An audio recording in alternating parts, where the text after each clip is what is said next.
Spencer Rattler is continuing to prove all his doubters wrong this offseason. You know why? Because he is the most NFL-ready quarterback of his class. You are Locked On Gamecocks, your daily podcast on the South Carolina Gamecocks, part of the Locked On Podcast Network, your team every day. Hello, Gamecock Nation, and welcome back to the Locked On Gamecocks podcast. I'm Andrew Lyon, the host of this podcast, and also a staff writer for Gamecock Digest over on Fan Nation. Thank y'all so much for making the Locked On Gamecocks podcast your first listen or watch for your team every day. We are free and available both on YouTube and wherever you get your audio podcasts daily. Today's episode is brought to you by FanDuel. Make every moment more as new customers right now can join today and you'll get $200 in bonus bets if your first bet of $5 or more wins. Visit FanDuel.com/lockedon to get started. The Reese's Senior Bowl just concluded a couple of days ago, and in the week leading up to that, former Gamecock Spencer Rattler, along with other former Gamecock Xavier Legette, and a bunch of other college football upperclassmen went through some NFL-style practices, got some coaching from some coaches that are actually in the league. They got to interview with several front office personnel and scouts, and likely also some coaches, at least to the side. And Spencer Rattler, after this past week, he is reportedly rising up draft boards. And this is not a shock to anyone down here in Columbia because, again, for the longest time, we've all known what Spencer Rattler possesses. And with all of the traits that Rattler does possess, he is the most NFL-ready quarterback in the 2024 NFL draft class. He has got a bunch of ingredients that you look for and a guy that you want to be the starting quarterback of your NFL franchise. He has got the arm talent, first and foremost. We all know this. Spencer Rattler, he has a once-in-a-decade type of arm. Sure, he might not be able to throw the ball 70-plus yards down the field like a Josh Allen, but Spencer Rattler, he's got great accuracy. His throwing motion is great. He's got a quick release. He can move outside of the pocket. He can make off-script plays. He can make throws that are off balance, but still deliver the ball accurately. Give his guy a chance to go and make a play. He can also switch arm angles however he wants to, depending on the kind of throw that he has to make. A lot of that stuff you just cannot teach. You can't coach a guy up for 4, 5, 6 years, and all of a sudden that quarterback is going to do all the same things that Spencer Rattler already does without having even gone to the NFL. So that's the first ingredient that Spencer Rattler has that obviously everyone talks about is the arm talent. But he's also got other traits, other ingredients that will make him a great quarterback at the next level. He has experience dealing with adversity. Now, this is something that you hear multiple guys in the NFL scouting world talk about a lot. You know, you don't want a guy to come in to a really bad situation and he's done nothing but win. I mean, it's a good thing, obviously, if you get a winner at quarterback, but, you know, Trevor Lawrence, he's a good example, and he's one I can think of off the top of my head. He went to the Jacksonville Jaguars, right, a couple years ago, and Trevor Lawrence was used to winning, right? Cartersville High School, I believe, in Georgia. He dominated at that level. He then goes to Clemson. Clemson wins a national championship with him, and they go to several college football playoffs. He then goes to the Jaguars, and sure, the situation was a bit more unique in that sense because of Urban Meyer and how awful of a coach and, quite frankly, person that he can be at times.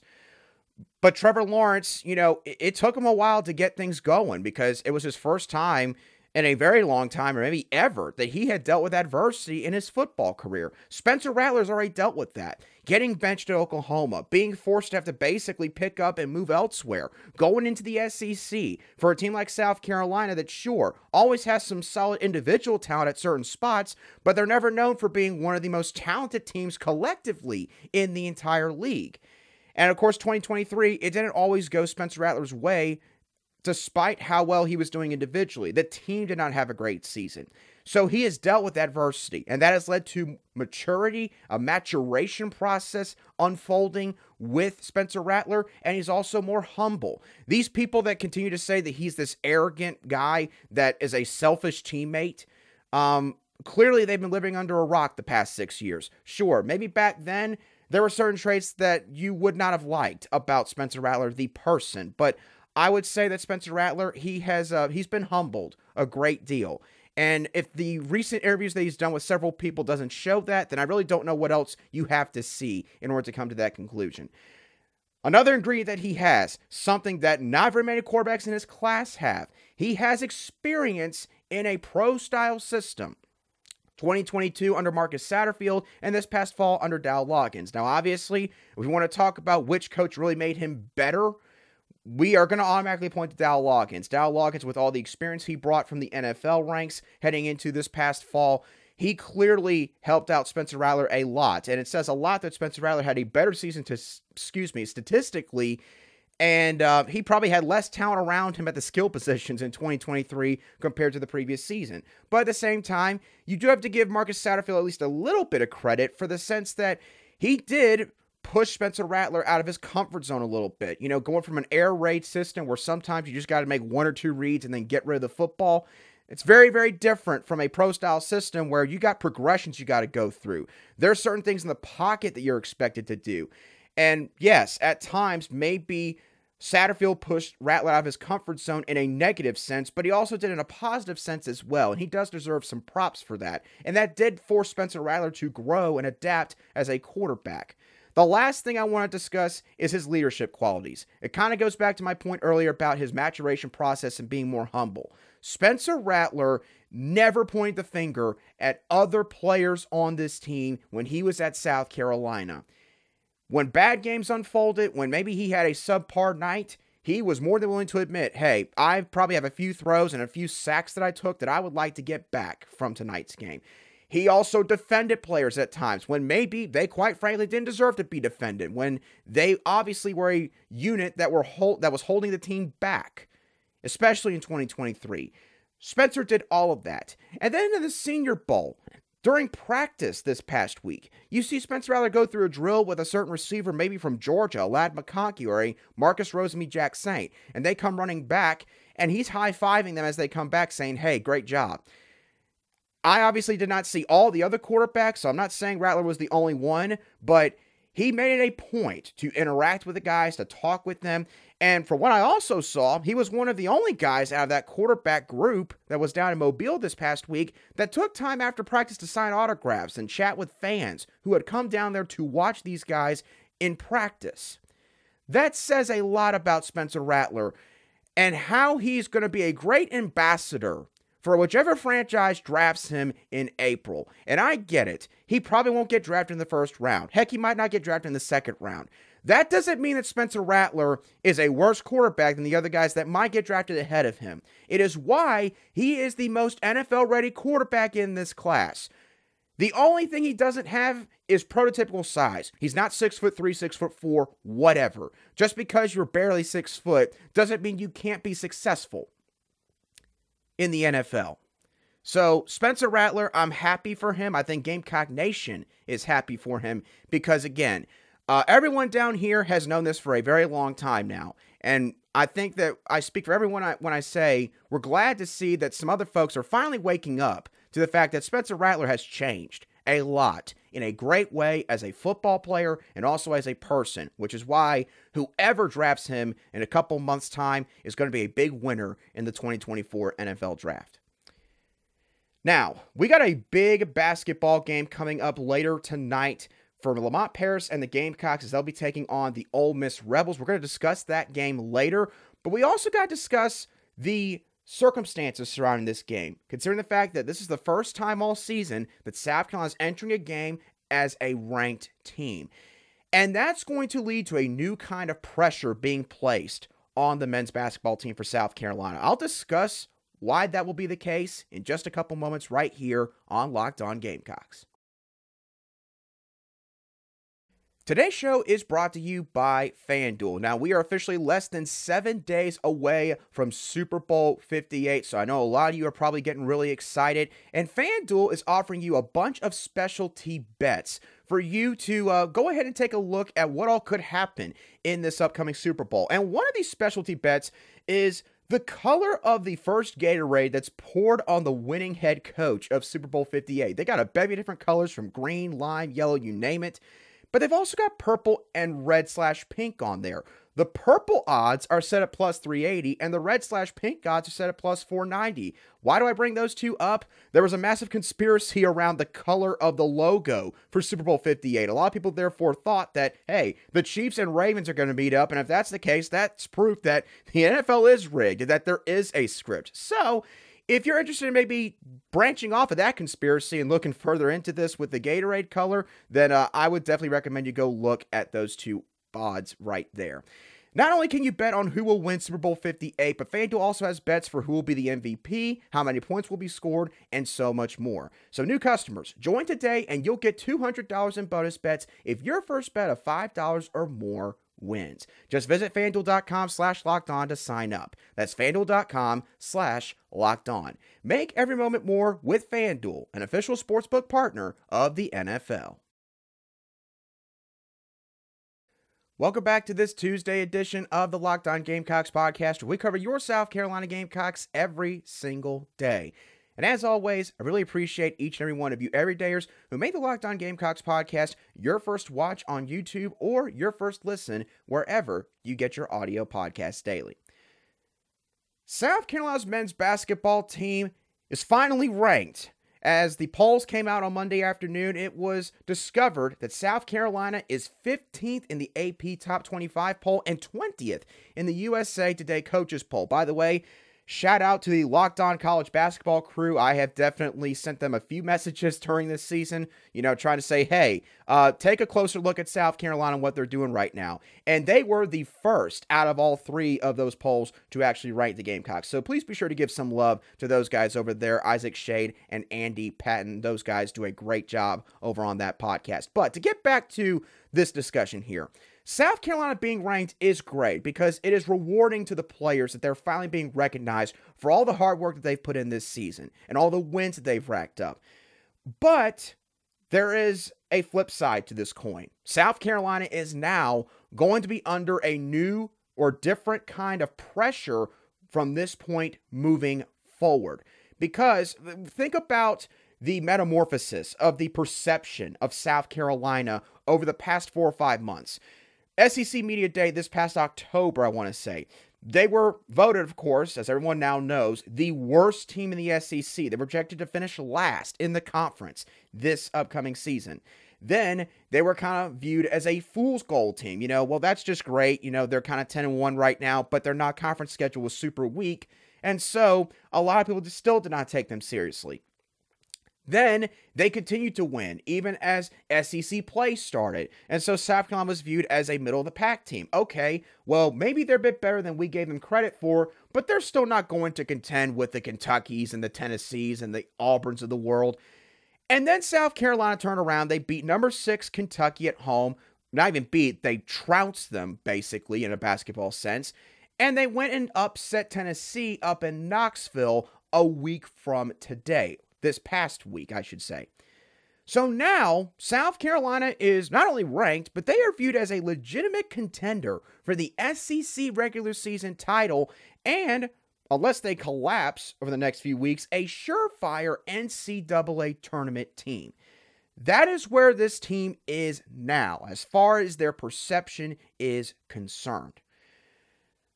And with this success that they've had on the court, and now this newfound respect they're getting from the national media space in college basketball, there are now going to be some consequences of success. And I want to make this clear. I am not the first person to say consequences of success. That actually comes from Josh Pate over on Late Kick, who talks about college football every so often. And that's one of his things. So just want to make that clear. I'm not trying to take that as my own. But I like it so much that I do want to use it on this show. There are definitely some consequences of success here from Lamont Paris and the Gamecocks, because any losses now to teams that are viewed to be worse than the Gamecocks. Those will be weighed more heavily against them. So, a team like an LSU, for example, maybe they're not terrible, but they're also not a good to great team in this conference right now. If you were to lose a home game to the LSU Tigers later this season, that would be viewed as a pretty bad loss for South Carolina. That's not viewed as a game where you should win that game 9 times out of 10, okay? And also, on the flip side of that coin, if South Carolina beats a team that's considered to be better than them, which that group is now significantly smaller than it was at the start of the season, that win is going to be weighed a lot less because South Carolina is now viewed as a team that can pull off those kind of wins. They can beat a Kentucky. They can beat a Tennessee. I would be willing to bet today that if South Carolina played Alabama again, and this time they either had them in Columbia or on a neutral court, South Carolina would not be losing by 27 points. I promise you that. That game would be a lot closer. Bama would not win that game by a landslide at the end of it. So basically what I'm getting at is this. South Carolina is now kind of on middle ground when it comes to their quest to gain national respect, because now they have gained a ton of national respect. They're no longer viewed as an underdog. As a matter of fact, now, in a way, they have a bullseye that's now on their back in terms of people who are watching them from the national media space, and also some SEC teams who are fighting and scrapping for a postseason spot in the NCAA tournament now, which right now, South Carolina's no longer in that group. Again, they're a team now that's viewed as a likely NCAA tournament team. And so, Lamont Paris and this basketball team, they no longer can just look at external factors. Yes, Lamont can still remind them every single day, hey, remember, all these people thought you were the worst team in the conference. He still has that to lean on, and maybe he's going to get a lot more juice out of that than I'm kind of expecting. But now that the team is ranked, they're going to have to find more intrinsic ways, or basically internal ways, to motivate themselves. They're no longer going to be able to just sit there and go, well, we're not ranked, so we got to go out there and prove those guys wrong again. No, they can't say that anymore. This team now, they have got to find a new way to motivate themselves, a new way to maintain the level of intensity that got them here in the first place. And that can be a good thing. It can also be a dangerous thing. I think it is a good thing overall for this team because, again, this team is an older squad. We've said that now 1,000 times probably. Taylon Cooper, BJ Mack, Miji Johnson, Miles Studi, Josh Gray, all these guys. I mean, really outside of a Zachary Davis and Kyler Murray Boyles, this team is a very, very old and experienced group. So, they're probably not going to be as affected by this newfound respect as maybe a very young team would. A team like a Kentucky that's maybe filled with a bunch of freshmen and sophomores. If that was the case, maybe fans would have a bit more reason to be a bit worried about how they handle all this. But I think the team's going to handle it just fine. It doesn't change the fact, though, that the pressure from this point forward is going to be different and unique compared to what they have dealt with to this point in the 2023 through 24 season. Now, as I mentioned earlier, South Carolina will be in action later tonight as they take on Chris Beard and the Ole Miss Rebels, a matchup of two teams that have been the two biggest surprises in the SEC up to this point in the season. And there's one aspect of this game where I really like the Gamecocks' chances at the end. So we're going to talk about that aspect and dive into some numbers on Ole Miss in just a couple moments right here on Locked On Gamecocks. Today's show is brought to you by eBay Motors. Passion, drive, and patience is what brings home the winning trophy and also what keeps your ride or die alive. eBay Motors has everything you need to maintain your vehicle and also level it up to peak performance. Whether it's a supercharger, a roof rack, exhaust kit, or LED headlights, whether you're into speed, power, or style, eBay Motors has got you covered. With over 122 million parts for your number one ride or die, you'll always find exactly what you're looking for. And with eBay Guaranteed Fit, your part is guaranteed to fit your ride every time, or you'll get your money back. Because with eBay Motors, you're going to be burning rubber, not cash. With all the parts you need at the prices you want, it's easy to turn your car into the MVP and bring home that win. Keep your ride or die alive at ebaymotors.com. Eligible items only, exclusions apply. eBay Guaranteed Fit is only available to U.S. customers. Welcome back to today's edition of the Locked On Gamecocks podcast, where we cover your team every single day in just 30 minutes. All right, let's take a closer look at the Gamecocks' upcoming game against the Ole Miss Rebels. And don't worry, I'm not going to dive into offense versus defense and defense versus offense. I'm not just going to read a bunch of numbers out to y'all. But there is one aspect of this game that I do think Gamecock fans will need to pay attention to. An aspect of this game that I think South Carolina Lamont Paris can take advantage of. And that is the fact that Ole Miss, in terms of their defense on the road, they've not performed all that well to this point in the season. In 6 total road games this winter, the Ole Miss Rebels are giving up an average of 78.8 points per game to their opponents. They are being outscored on average by 7 points when they are on the road. Now, to dive into this a little bit further, 4 of those 6 road games have been against teams who rank in the top 50 nationally in field goal percentage defense. That includes opponents like UCF, LSU, Auburn, and Tennessee. South Carolina will be the 5th team this season on the road that Ole Miss has faced that fits that same group. Ole Miss, in the 4 games that they've played against those kind of teams to this point in the season, are 1-3. And they allow their opponents to shoot 47.6% from the field. That's 7.5 percentage points higher than what the Rebels do offensively in those same games. To top it all off, the Ole Miss Rebels do not have a lot of experience facing a team like South Carolina, who's going to slow things down to a snail's pace because of their defensive prowess and also how they play in the half court offensively. They've only faced one team on the road this season that ranks in the bottom 120 in the country in adjusted tempo, and that is Texas A&M, who according to KenPom ranks 318th in terms of adjusted tempo out of 362 Division I men's basketball teams. South Carolina, for reference, is 353rd. They are the 9th slowest team, if my math is correct, in the country when it comes to their tempo.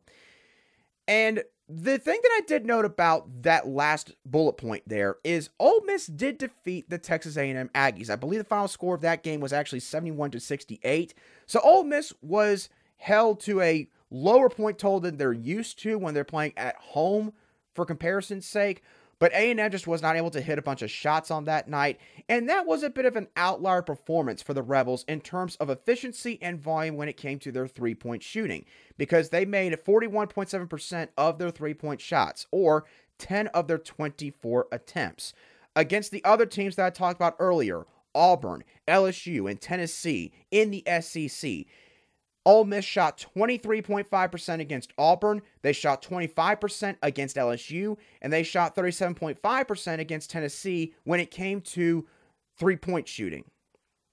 So, when they're on the road and they're facing a notable defense in this conference, Ole Miss struggles when it comes to their three-point shooting. And the thing is, that is something that this team has leaned on a lot this year. As a matter of fact, I think the Rebels are 13th in the country when it comes to three-point shooting percentage, offensively speaking.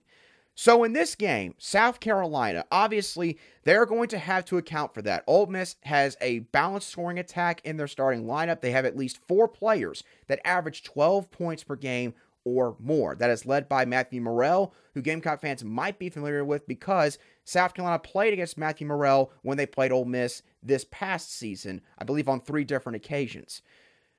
But if South Carolina can limit Ole Miss's three-point attempts, in essence, if they can force them to have to make contested shots, force them to play some isolation basketball, which Ole Miss might not be comfortable doing because Ole Miss ranks dead last in the SEC when it comes to free throw attempts per game. South Carolina is the best team in the SEC in terms of not fouling their opponent.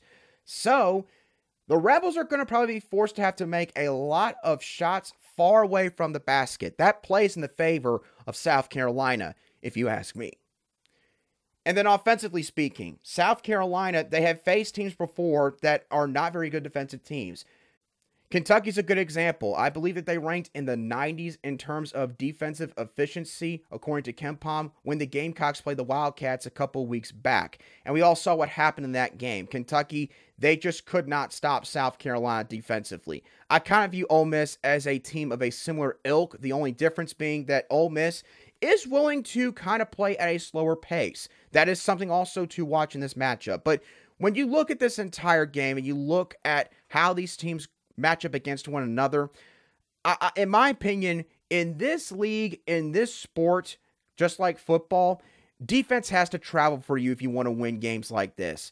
And so for Ole Miss, we have to just look at the numbers. At this point, it is a trend. When they play on the road against capable opponents in this conference, Ole Miss does not fare well defensively speaking. So I expect South Carolina to have a really good night tonight offensively. They've also been on an absolute torrid pace lately when it comes to assisting on their baskets. I believe that each of their last 48 makes, they've assisted on 40 of those baskets. And I believe John Rothstein tweeted out that statistic or put that in an article that he posted a couple days back. So South Carolina's offense right now, they are humming in terms of sharing the basketball. That does not bode well for Ole Miss in this environment in the Colonial Life Arena in front of a crowd that is going to be sponsoring a whiteout for this game. So I really like South Carolina's chances to knock off the Rebels tonight and move on to 20-3 on the season. What are your thoughts on tonight's men's basketball matchup?